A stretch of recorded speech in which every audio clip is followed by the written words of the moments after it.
시청자 여러분 안녕하십니까? VOA 뉴스투데이 시작합니다.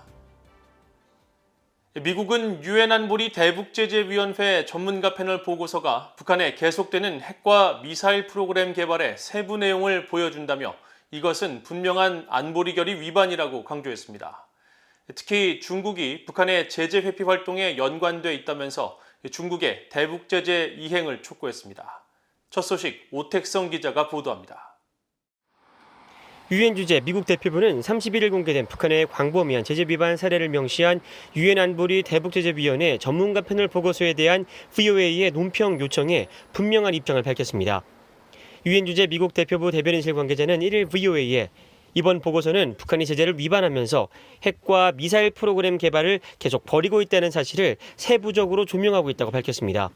그러면서 북한의 고농축 우라늄 생산과 탄도미사일 프로그램 현대화가 포함된다는 보고서 내용을 다시 한번 강조했습니다. 앞서 지난 3월 31일 공개된 보고서에서 전문가 패널은 북한이 핵과 미사일 발사 프로그램을 지속하고 있으며 각종 제재를 회피하고 또 사이버 해킹 공격 등을 통해 자금을 확보하고 있다고 지적했습니다. 미국 대표부는 이어 전문가 패널이 이번 보고서에서 지난해 북한이 이란과 주요 부품 이전을 포함해 장거리 미사일 협력을 재개했다는 점을 지적했다면서 북한의 무기와 첨단 기술 거래는 국제 평화와 안보에 위협이 되고 있고 세계 비확산 체제를 약화시킬 뿐 아니라 북한의 불법 무기 프로그램을 진전시키기 위한 것이라고 밝혔습니다. 미국 대표부는 또 전문가 패널 보고서는 북한의 제재 회피 활동이 상당 부분 중국 영해에서 이뤄지고 있음을 보여줬다며 미국은 중국이 이러한 북한의 불법 활동을 억제할 것을 적극적으로 촉구하고 있다고 강조했습니다. 실제로 이번 보고서에는 불법 활동으로 제재를 위반하는 많은 선박들이 중국 영해를 통해 운항하고 있으며 북한으로 정제유를 불법적으로 운반하는 일부 선박은 중국 기관이 소유하거나 관리하고 있다고 지적했습니다. 유엔 안보리 대북 결의를 통해 금지된 북한의 석탄 수출도 중국이 깊숙하게 개입되어 있다는 게 전문가 패널의 지적입니다.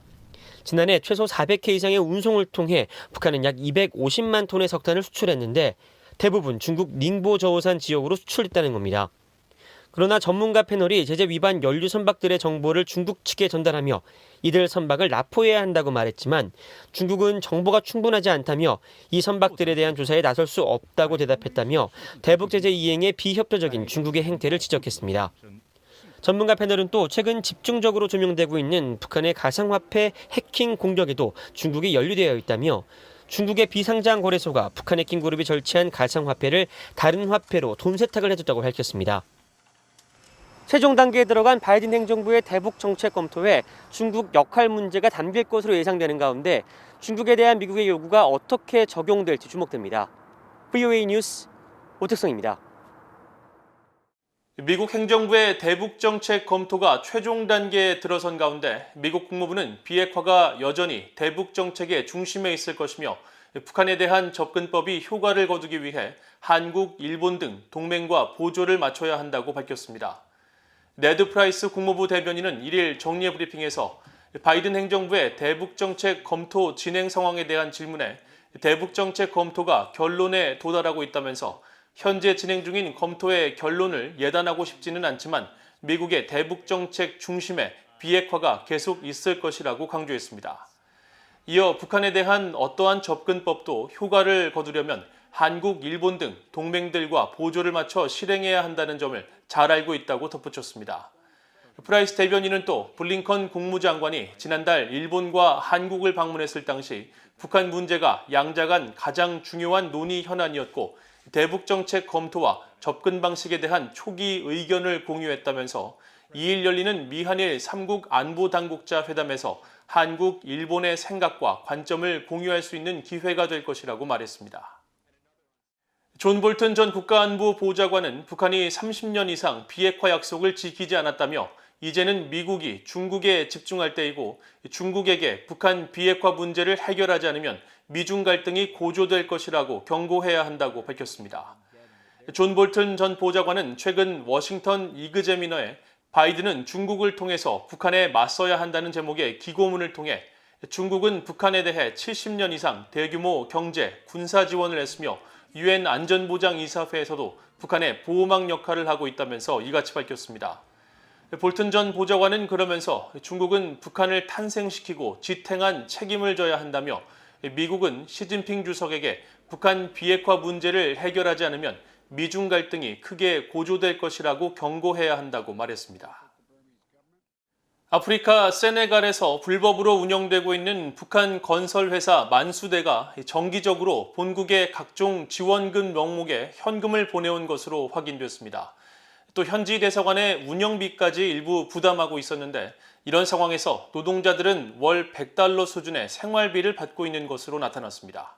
함지하 기자가 취재했습니다. 세네갈에서 운영되고 있는 북한 만수대 창작사의 위장회사 코르만 컨스트럭션의 세네갈 측과의 건설 계약서입니다. 이를 통해 북한 코르만 컨스트럭션은 해외 노동자들을 세네갈에 파견해 외화벌이를 해왔습니다. 코르만 컨스트럭션이 지난 2019년 8월부터 약 1년간 외화를 송금한 내역을 보면 이 회사가 신종 코로나 바이러스 대응과 평양 종합병원 건립 등 각종 지원금 명목으로 정기적인 납부가 이뤄지고 있다는 사실이 확인됩니다. 구체적으로 지난 2019년 9월 23일 태풍 피해 조국 지원으로 335달러, 이어 같은 해 12월 김일성 김정일 기금으로 365달러가 지출됐으며 신종 코로나 바이러스 관련 지원금도 두 차례에 걸쳐 585달러가 출금됐습니다. 그 외 지난해 4월과 7월엔 평양 종합병원 지원금 명목으로 각각 290달러와 635달러, 또 북한의 태풍과 수해 피해가 발생했던 지난해 8월에는 큰물 피해 복구 지원금으로 305달러가 나간 것으로 확인됐습니다. 이와는 별도로 평양의 만수대 본사에 납부한 금액이 2만 5천 달러에 달하고 또 분기별 납부로 보이는 노동당비로도 총 706불을 지출했다는 기록이 남아 있습니다. 또 세네갈 현지 북한 대사관에 매 분기별 670유로, 약 780달러를 지원한 것으로 나타나 약 1년 동안 코르만 컨스트럭션을 통해 북한으로 유입된 외화는 3만 달러가 넘는 것으로 추산됩니다. 이들 자금은 모두 세네갈 주재 북한 대사관에 납부되는 형태로 전달됐는데 자료에는 이들 지원금의 인수자가 대사관으로 나타나 있으며 비고란에는 당 위원장이 대사관에 바쳤음이라는 문구가 적혀 있습니다. 반면 노동자들에게 지급되는 금액은 월 100달러 수준, 일부 직원들은 수년 만에 북한으로 돌아가면서 생활비 등을 제외하고 1000달러도 챙기지 못한 것으로 나타났습니다. BOA는 지난 2019년 세네갈에서 북한 만수대 창작사가 코르만 컨스트럭션이란 새 이름으로 둔갑한 뒤 북한 노동자들을 동원해 호텔과 주택단지 등 건설에 나선 사실을 단독 보도한 바 있습니다. 많이 평양에서 오신 거예요? 네. 다들? 여기서 지금 교본에서 일하시겠네요? 여기까지가 이런데 있고, 네. 딴 데 나가서 일하는 사람도 있단 말이에요. 그런 거예요? 유엔 안보리 대북제재위원회 전문가 패널은 지난달 31일 공개한 보고서를 통해 세네갈에서 활동 중인 코르만 컨스트럭션의 불법 활동을 상세하게 담았습니다. 특히 코르만 컨스트럭션의 불법 건설 현장 투입과 현지 업체와의 계약, 북한 노동자들이 본국으로 송환되지 않고 있는 상황 등을 전하며 BOA 보도를 인용하기도 했습니다. 유엔 안보리는 해외에서 활동 중인 북한의 만수대 관련 회사를 제재 명단에 올렸으며 이와는 별도로 2017년 채택한 대북결의 23975를 통해 각 유엔 회원국들이 자국 내에서 운영 중인 북한의 합작 사업체 등을 모두 중단하도록 했습니다. 또 북한 노동자들은 이 결의에 따라 2019년 12월까지 모두 본국으로 송환돼야 했지만 코르만 컨스트럭션은 여전히 세네갈에서 각종 공사를 수주받아 외화벌이를 하고 있는 것으로 전해졌습니다. BOA 뉴스 함지하입니다.